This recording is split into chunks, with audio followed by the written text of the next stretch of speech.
Bismillahirrahmanirrahim.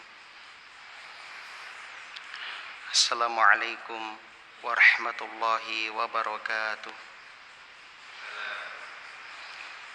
Innal hamdalillah nahmaduhu wa nasta'inuhu wa nastaghfiruh wa na'udzu billahi min syururi anfusina wa sayyiati a'malina. May yahdihillahu fala mudhillalah wa may yudlil fala hadiyalah. Asyhadu an la ilaha illallah wahdahu la syarikalah wa asyhadu anna Muhammadan abduhu wa rasuluh. Qala Allah ta'ala fil Qur'an, a'udzu billahi minasyaitonir rajim. Ya ayyuhalladzina amanu taqullaha haqqa tuqatih wa la tamutunna illa wa antum muslimun.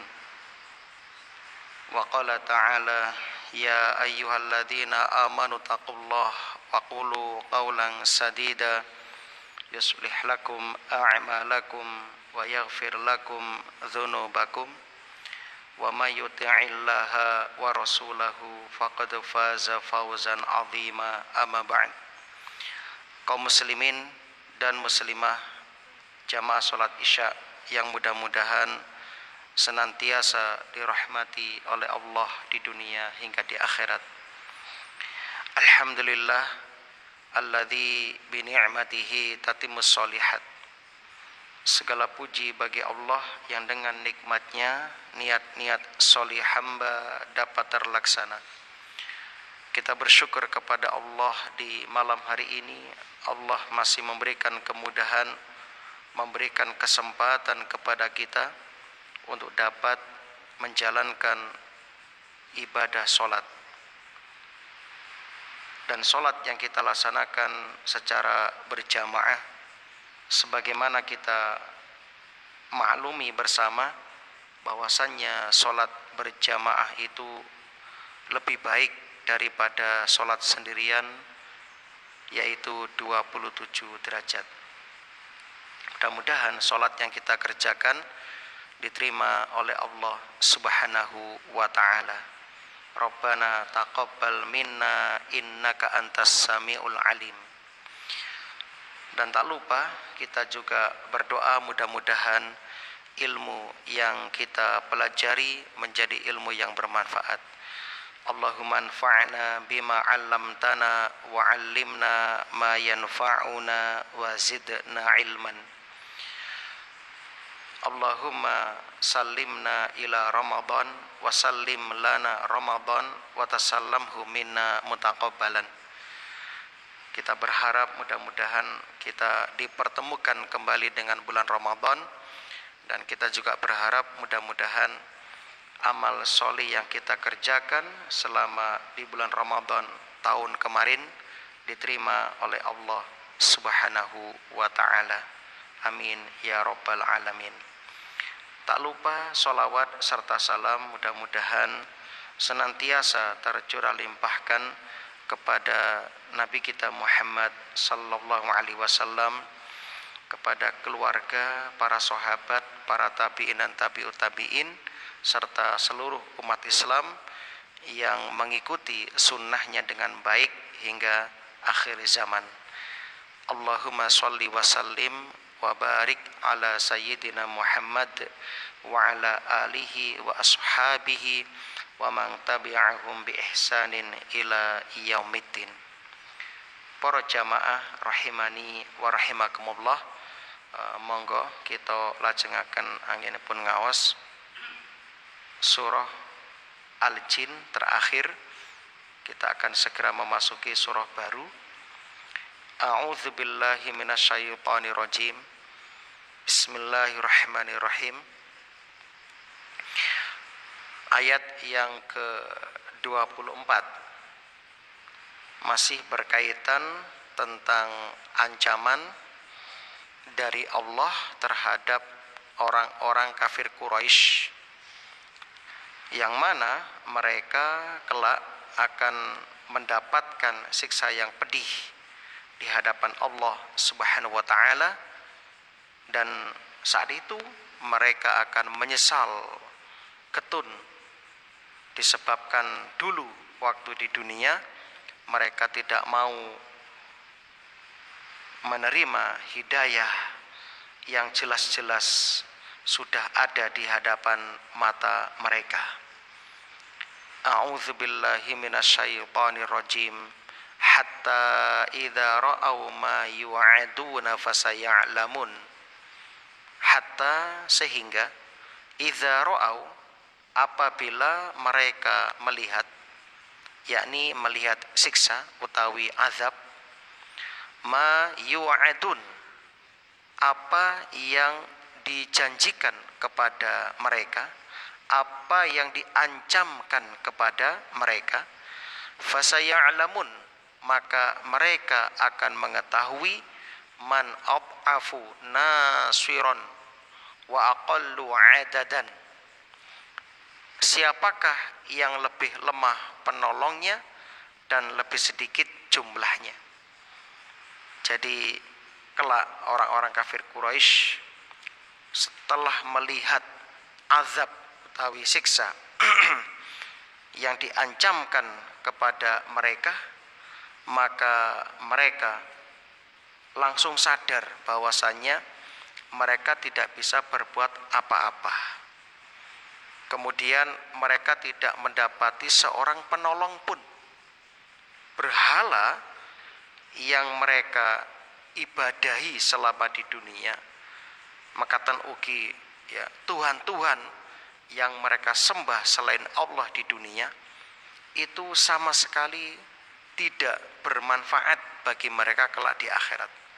Padahal mereka sangat berharap ya akan mendapatkan pertolongan syafaat dari sesembahan tersebut. Maka di saat itu mereka semakin bersedih, ya, mereka semakin tersiksa jasad dan ruhaninya. Ya.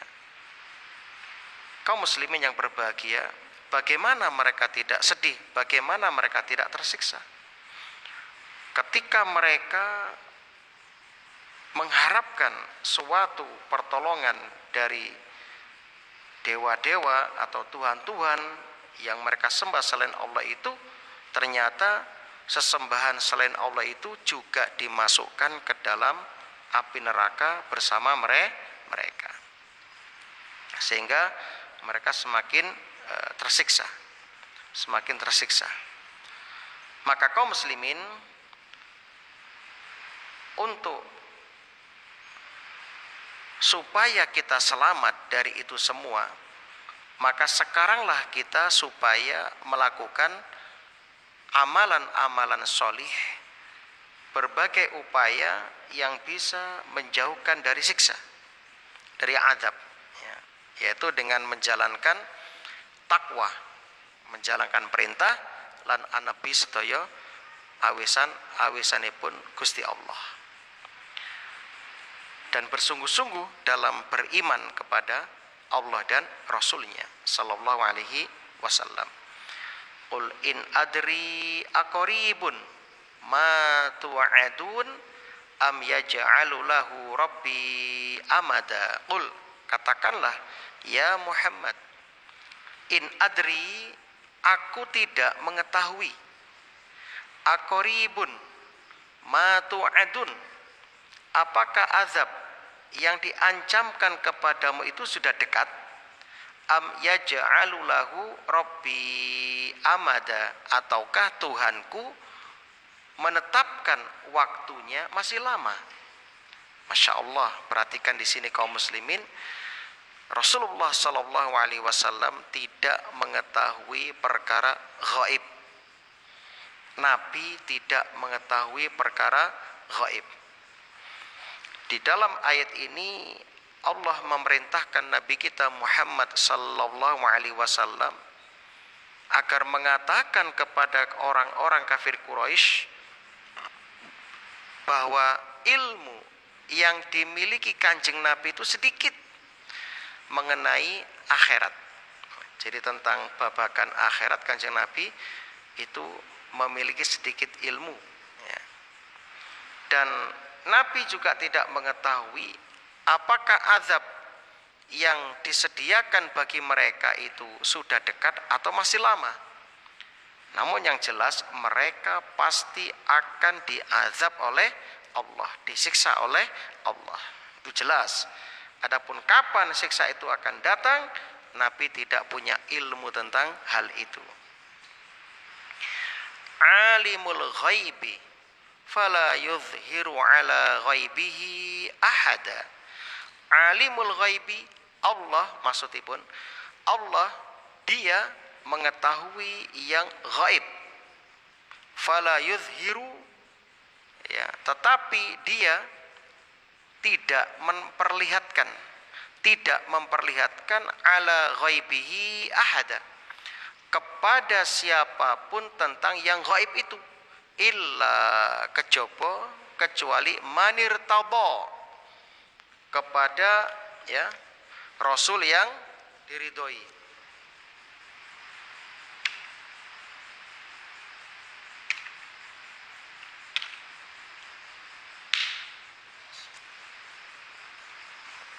Alhamdulillah. Fa innahu yasluku min baini yadayhi wa min khalfihi rasada. Fa innahu, maka sesungguhnya dia Allah yasluku, ya, min baini yadayhi, mengadakan penjaga-penjaga inggih menika para malaikat di depan, wa min khalfihi, dan di belakangnya, ya, rasada itu ya yang mengintai, jadi penjaga-penjaga yang terus mengintai. Kaum muslimin yang berbahagia, ayat ini merupakan dalil bahwa pada dasarnya tidak ada yang mengetahui ilmu gaib kecuali Gusti Allah Subhanahu wa taala. Tidak pula manusia dan tidak pula jin. Tetapi Allah Subhanahu wa taala terkadang meridhoi, mengizini sebagian rasulnya dari kalangan manusia dan dari kalangan malaikat untuk mengetahui sebagian hal gaib. Terkadang Allah mengizini, meridhoi. Maka kita dapati para rasul mengetahui ilmu gaib karena sebagai bentuk mukjizat yang ada pada mereka, sebagai bukti bahwa mereka adalah utusannya Allah. Bahkan Kanjeng Nabi Shallallahu Alaihi Wasallam juga meriwayatkan hadis-hadis tentang masalah gaib, seperti hadis yang akan terjadi di masa depan, ya, bahwasannya tidak akan terjadi kiamat sebelum umat Islam membunuh seluruh Yahudi misalnya. Kemudian Nabi juga mengatakan di akhir zaman akan muncul ulama-ulama su, ya, ulama yang buruk, ya, orang bodoh dijadikan ya panutan. Banyak hadis-hadis tentang itu, termasuk hadis-hadis tentang ya napa niku hari kiamat, ya, tentang peristiwa di alam kubur dan juga peristiwa setelah kebangkitan. Ini sebagai mukjizat. Ada juga Rasul, ya, atau Nabi seperti Nabi Khidir alaihissalam yang diberi keistimewaan, ya, ilmu yang tidak dimiliki oleh Nabi Musa, ya, yaitu ilmu tentang gaib, masalah gaib. Nah, adapun selain mereka, para Rasul, tidak ada lagi yang mengetahuinya, termasuk jin. Ya. Maka ketika Allah mengisahkan tentang salah seorang nabi Allah yang bernama Nabi Sulaiman alaihissalam, yang diberi oleh Allah kekuasaan untuk mengatur dan menguasai pasukan dari bangsa jin maupun bangsa binatang, ya. Coba kita lihat dan kita ingat bagaimana kisah tersebut yang menjelaskan kepada kita bahwa jin itu tidak, ya, mengetahui masalah gaib. Sekali lagi, jin tidak mengetahui perkara gaib. Ya. Coba kita lihat di antara kisahnya, falamma qadayna alaihil maut ma dallahum ala mautihi illa dabbatul ardi ta'kulu min sa'atah falamma kharra tabayyanatil jinnu allau kanu ya'lamunal ghaiba ma labisu fil adzabil muhin. Ini kisahnya diabadikan oleh Allah dalam surah Saba ayat 14 ayat sekawan welas. Maka ketika kami telah menetapkan kematian Nabi Sulaiman, tidak ada yang menunjukkan kepada mereka kematiannya kecuali rayap yang memakan tongkatnya. Maka ketika dia telah tersungkur jatuh, taulah jin bahwa Nabi Sulaiman telah wafat. Ya. Seandainya jin itu tahu perkara gaib, tentu mereka tidak tetap dalam siksa yang menghinakan. Jadi para jamaah, jin itu menjadi pasukan Nabi Sulaiman karena perintah Allah, ditundukkan oleh Allah kepada Nabi Sulaiman, sehingga jin itu posisinya sebagai budak, sebagai orang yang hina karena dipekerjakan kepada Nabi Sulaiman, sehingga mereka tidak punya pilihan kecuali tunduk patuh kepada Nabi Sulaiman. Dan Nabi Sulaiman punya kebiasaan mengontrol pekerjaan bangsa jin keliling-keliling. Kemudian di masa itu sholatnya Nabi Sulaiman itu ya duduk di singgasananya. Jadi setelah Nabi Sulaiman keliling mengontrol pekerjaan bangsa jin yang dibawa kekuasaannya, lalu beliau ya hendak sholat seperti biasa, lalu duduk bertelekkan atau memegang tongkatnya di singgasananya sampai berhari-hari, berminggu-minggu, dan jin tetap aja kerja karena dikira Nabi Sulaiman sedang sholat dan mengetahui bahwasanya mereka itu ya rajin bekerja. Jadi mereka merasa diawasi terus, bukan sehari dua hari. Sampai rayap itu bisa menghabisi tongkatnya kan enggak sehari dua hari itu kan. Nah, dia terus mereka bekerja semangat ya, dikira Nabi Sulaiman masih hidup ya. Hingga akhirnya diketahui kematiannya setelah tongkatnya itu habis dimakan rayap, baru Nabi Sulaiman tersungkur. Ternyata selama ini jin itu ya tidak tahu perkara gaib. Masya Allah. Jadi kaum muslimin yang berbahagia, lihat ucapan mereka yang diabadikan oleh Allah, allau kanu ya'lamunal ghaiba, seandainya mereka mengetahui perkara gaib, ma labisu fil azabil muhin, mereka tidak akan terus menerus ya, mereka tidak akan tetap dalam siksa yang menghinakan. Jadi sebagai dalil para jamaah, jin tidak mengetahui ilmu gaib. Begitu juga kita manusia tidak mengetahui perkara gaib. Nah, begitu. Jadi yang mengetahui perkara gaib hanya Allah Subhanahu wa ta'ala. Termasuk Nabi kita nggak tahu. Nabi kita juga sering bertanya kok kepada ya, Fatimah, kemana suamimu Ali, anak pamanmu itu? Nggak tahu ya Rasul. Nah, paling di masjid ya Rasul. Nah, akhirnya Rasul pergi ke masjid mencari Ali. Ternyata betul di situ ada Ali sedang tidur di masjid ya. Dan Nabi tidak tahu ketika diracun oleh wanita Yahudi pada daging kambing yang dihadiahkan kepada Kanjeng Nabi. Sampai akhirnya sahabat pun yang makan langsung mati di tempat. Nabi ketika sudah menggigit racun itu, Jibril baru menyampaikan bahwa dagingnya sudah diracuni. Nah, seandainya Nabi tahu perkara gaib, nggak mungkin Nabi makan racun, dan sahabat nggak akan mati.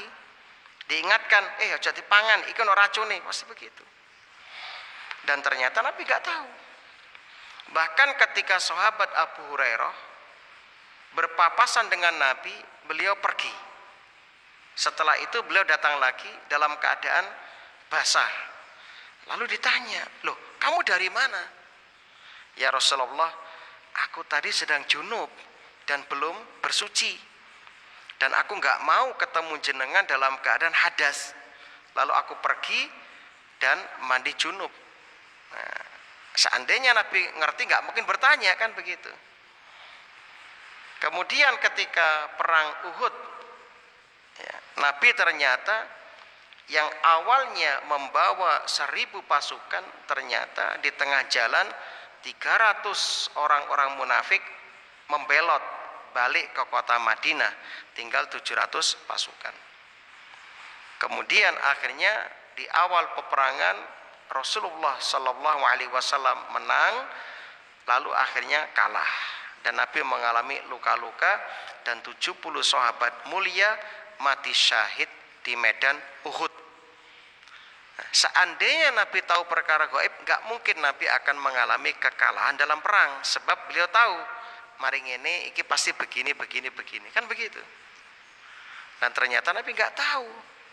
Nah, liya'lama an qad ablaghu risalati rabbihim wa ahata bima ladaihim wa ahsa kulla syai'in adada. Liya'lama, agar Allah mengetahui, an qad ablaghu risalati rabbihim, bahwa Rasul-Rasul itu sungguh telah menyampaikan risalah Tuhannya. Wa ahata bima ladaihim, sedangkan ya ilmu Allah meliputi apa yang ada pada mereka. Wa ahsa, dan Allah menghitung dengan teliti kulla syai'in adada, bilangan segala sesuatu. Semuanya dihitung oleh Allah Subhanahu wa taala dengan teliti. Jadi ilmu gaib itu hanya ada di tangan Allah.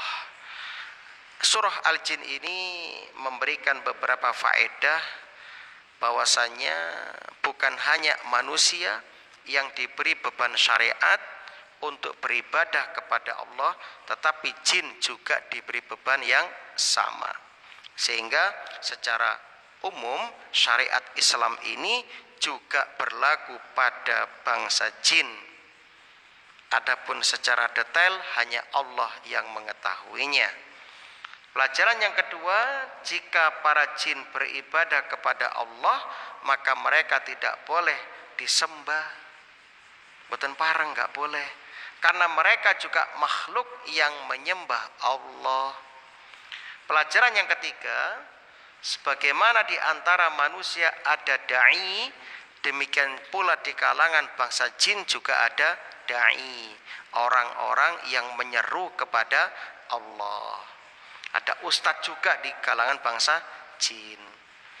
Pelajaran yang keempat, kita kemudian tahu dari ayat surat Al-Jin ini bahwa di antara jin ada jin yang cerdas, yang bisa menangkap isi dan maksud Al-Quran, sehingga mereka bisa berdakwah dengan retorika yang bagus dan penuh kelembutan.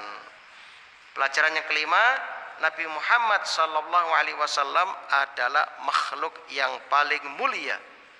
Namun ternyata beliau tidak hanya diutus untuk manusia saja, tapi beliau juga diutus untuk bangsa jin. Pelajaran terakhir, Nabi SAW sanes pangeran. Nabi bukan Tuhan yang disembah, tetapi beliau hanya manusia biasa yang juga menegakkan penghambaan kepada Allah. Nabi juga beribadah kepada Allah. Nabi tidak bisa memberi manfaat dan madarat tanpa izin dari Allah. Bahkan beliau juga merasakan takut akan siksa Allah. Makanya Nabi itu sering menangis. Nabi itu sholat tahajudnya pateng. Kenapa? Nabi takut dengan siksa. Bahkan ketika ada mendung yang gelap, Nabi itu keluar masuk rumah. Medal ngriyo ningali teng langit, udah kok mendung balik malih, medal malih, terus gelisah Nabi itu. Sebagaimana diceritakan oleh Ibunda Aisyah, beliau gelisah. Ya. Kemudian ketika ditanya, ya, kenapa Nabi kok gelisah? Katanya, ya, Nabi itu khawatir, takut Jangan-jangan di balik mendung ini adalah siksa. Ya. Jadi kalau kita melihat mendung yang gelap, kita supaya khawatir dan banyak berdoa kepada Allah. Naam. Rampung tafsir surah Al-Jin. Salajengipun tafsir surah Al-Muzammil. Surat yang ke-73, artosipun Al-Muzammil, orang-orang yang berselimut. Al-Muzammil artosipun orang-orang yang berselimut.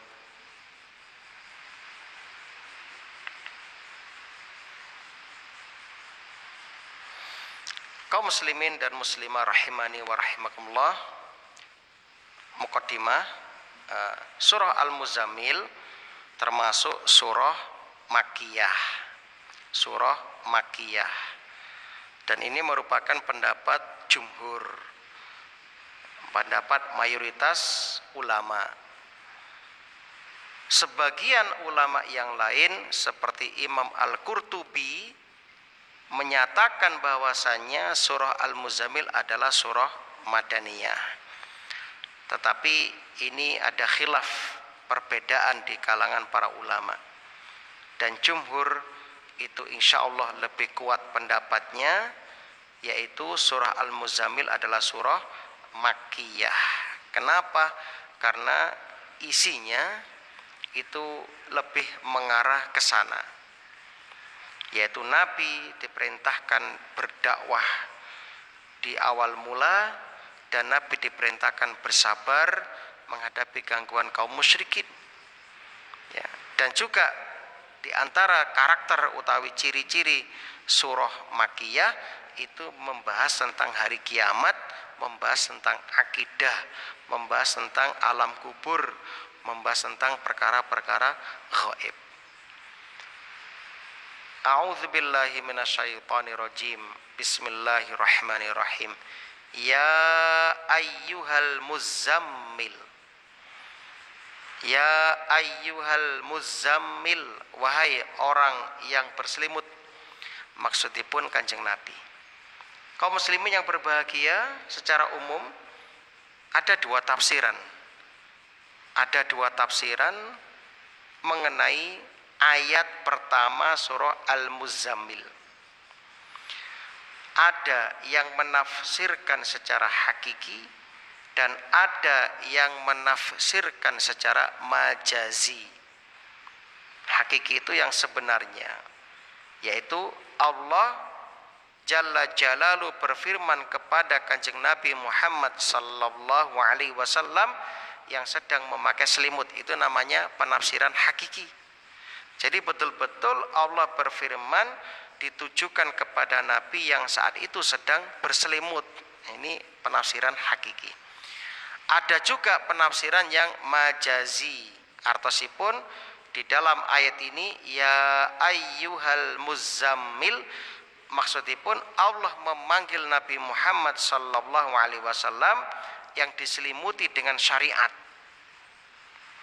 Dengan syariat, dengan Al-Qur'an atau dengan kenabian. Nah, itu yang kedua maksudnya. Nah, dan dari dua penafsiran ini yang lebih selamat, kita kembali kepada penafsiran yang pertama, yaitu penafsiran hakiki. Itu lebih selamat. Ya, lebih selamat. Jadi kesimpulannya, Nabi itu betul-betul sedang berselimut. Nah, kenapa Nabi kok berselimut? Karena Nabi itu merasakan ketakutan. Ya.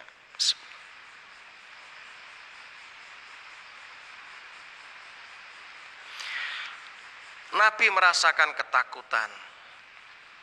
Ya. Sebagaimana dijelaskan dalam hadis yang panjang tentang awal mula Nabi mendapatkan wahyu di Gua Hira.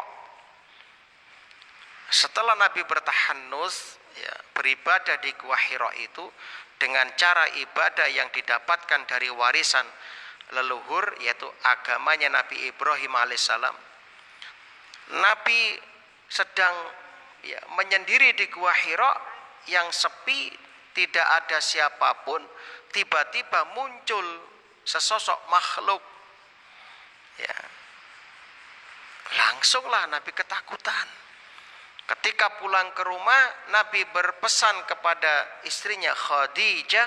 Waktu itu masih satu istrinya, Khadijah semata. Zammiluni, zammiluni, ya Khadijah, selimuti aku, selimutono aku. Fazammaluhu, lalu beliau diselimuti hatta dzaba anhu raw', sampai hilang ketakutan darinya.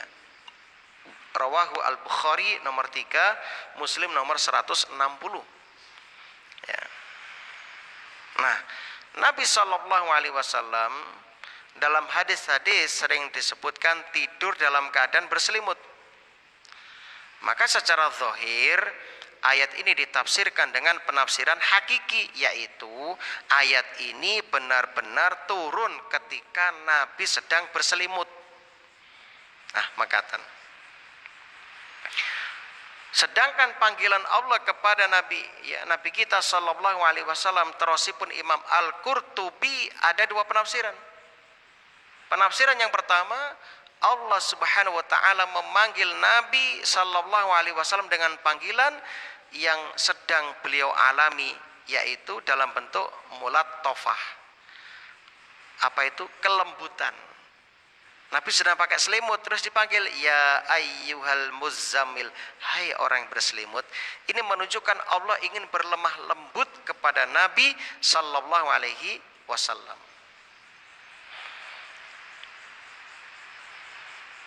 Ya, itu maksudnya. Karena sudah menjadi kebiasaan orang-orang Arab yang ingin berlemah lembut kepada seseorang, maka akan memanggil orang itu dalam kondisi yang sedang dia alami. Contoh, Rasulullah Shallallahu Alaihi Wasallam datang kepada putrinya Fatimah. Ja'a Rasulullah Shallallahu Alaihi Wasallam baita Fatimah, falam yajid aliyan fil bait. Tetapi Nabi tidak menemukan ada Ali di situ. Faqala aina banu ammik, putriku Fatimah, di mana putra pamanmu itu? Karena Fatimah menikah dengan ya, putra pamannya, yaitu Ali. Ya, pamannya bernama Abu Thalib, kan begitu. Qalat kana baini wa bainahu syai', ya Rasulullah, wahai ayahku, antara aku dengan Ali ada cekcok, ada masalah. Ya, jadi biasalah rumah tangga itu, maklum rumah tangga ada masalah itu biasa. Rumah tangganya Ali pun mengalami itu. Rumah tangganya sahabat calon penghuni surga ini ya, yang istrinya itu putri Nabi, suaminya sahabat Nabi plus ya sepupu Nabi, kan begitu. Dan juga mendapat jaminan surga. Ternyata bertengkar dengan putri Nabi. Bisa dibayangkan nggak Pak? Kira-kira kalau bapak jadi menantunya Nabi, bisa nggak bertengkar dengan anaknya? Kan mungkin gak wani Pak ya, gak wani. Nah begitu. Karena begitu besar kedudukan Nabi. Tapi namanya juga manusia, masing-masing punya emosi. Bertengkarlah mereka. Faghadabani, lalu suamiku Ali marah kepadaku. Akhirnya apa? Kita marah-marahan. Cerita sama ayahnya, ya aku tukaran mbek bojoku ya. Saiki bojoku metu ning teko omahe, gak ngerti nang ndi kan gitu. Fa kharaja falam yaqil indi. Lalu dia keluar dan tidak tidur siang di rumah. Tidak tidur siang di rumah. Faqala Rasulullah sallallahu alaihi wasallam li insan. Lalu Nabi keluar dan bertanya kepada orang-orang, "Ungzur aina huwa?" Coba kamu cari di mana Ali sekarang berada. Nah, Nabi tugaskan sahabat untuk goleki Ali. Faja'a faqala, lalu datang seseorang melapor, "Ya Rasulullah, huwa fil masjid raqid." Ali sedang di masjid ya Rasul, tidur. Mungkin kalau bahasa kita, mantu ini jenengan teng masjid lagi tilem ya begitu ya. Nah, Masya Allah, ini hebatnya Ali Pak. Jadi Ali itu kalau bertengkar dengan istrinya nggak ke mana-mana Pak, tapi ke masjid, ngisis neng masjid sambil zikir. Nah, kalau kita kan nggak ada masalah malah ke warung kopi cerita dan sebagainya, mengumbar aurat rumah tangga. Nauzubillah. Ampun ngantos Pak, haram hukumnya menceritakan masalah rumah tangga itu diumbar itu nggak boleh, terutama masalah ranjang nggak boleh. Itu dosa besar, ya, nggak mboten pareng. Jadi kalau ada masalah jangan cerita kemana-mana, selesaikan dengan baik, cari solusinya. Ya, jangan diumbar kemana-mana. Ya. Apa nggak boleh cerita? Boleh cerita, tapi kepada orang yang bapak ibu yakini bisa memberikan solusi dari permasalahannya dan bisa menyimpan rahasia. Bukan semua orang diceritakan. Ketemu lijon, dodolan pinggir embong cerita, nang pasar cerita, nang warung cerita, nang sawah cerita. Akhirnya rumah tangga Anda nggak punya kehormatan. Nah begitu. Nah, lihat Ali. Ketika ada masalah, beliau menenangkan diri di masjid, di rumah Allah. Dan masjid Nabi waktu itu masih pasir, Pak. Faja'a Rasulullah sallallahu alaihi wasallam. Kemudian Nabi menemui Ali wa huwa muttaji', sedangkan Ali tidur miring di atas lambung kanannya. Qad saqata rida'uhu an shiqqih. Lalu selendangnya jatuh. Ya. Wa asabahu turab, akhirnya apa? Ali kena debu. Karena masjid Nabi pasir dan kita tahu di kota Madinah itu anginnya kencang, ya. Karena rumah masih sedikit waktu itu. Faja'ala Rasulullah sallallahu alaihi wasallam yamsahu anhu. Lantas Rasulullah sallallahu alaihi wasallam ya, membersihkan selendang yang jatuh itu, diambil, dibersihkan. Masya Allah, ya. Wa yaqul qum ya Aba Turab, qum Aba Turab, bangunlah wahai Abu Turab, bangunlah wahai Abu Turab. Rawahu Al-Bukhari lan Muslim. Abu Turab, napa artosipun?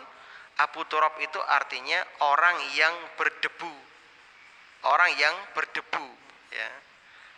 Karena memang waktu itu Nabi melihat Ali penuh dengan debu. Lantas ketika Nabi memanggil itu, Ali pun bangun. Dan Ali mengatakan, selama hidupku tidak ada panggilan yang lebih aku senangi daripada panggilan Nabi Abu Turab, orang yang berdebu. Inilah bentuk kelembutan, Pak. Mungkin kalau sekarang di Jawa beda lah mungkin. Ya, beda.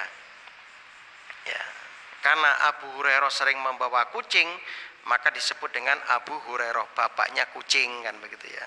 Padahal namanya Abdurrahman bin Sokher, kan begitu. Tapi panggilannya Abu Hurairah. Jadi di Arab biasa seperti itu, Pak. Nah, kaum muslimin rahimani wa rahimallah. Bahkan suatu hari Nabi juga pernah memanggil Hudzaifah dengan qum ya nauman, bangun wahai orang sedang tidur. Ya. Nah, jadi dari sini kita tahu panggilan ini bukan untuk menghinakan dan sebagainya, tapi itu untuk ya mulatofah, kelembutan. Ya ayyuhal muzammil, wahai orang berselimut. Nah, itu. Penafsiran yang kedua, ayat ini sebagai peringatan.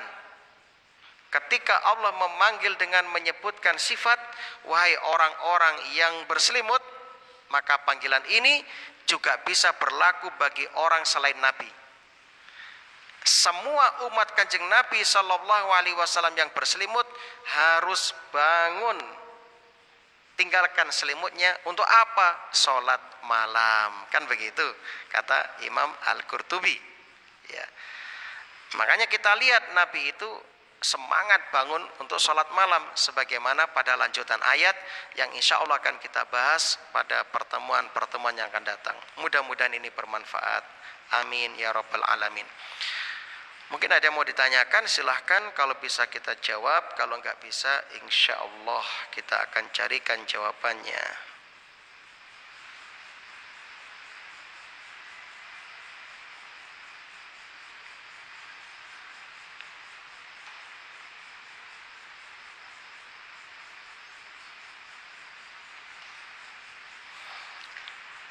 Taib, karena tidak ada yang ditanyakan, mudah-mudahan ini bermanfaat. Apabila ada kesalahan, kami mohon maaf yang sebesar-besarnya. Subhanakallahumma wa bihamdika asyhadu an la ilaha illa anta astaghfiruka wa atubu ilaik. Assalamualaikum warahmatullahi wabarakatuh.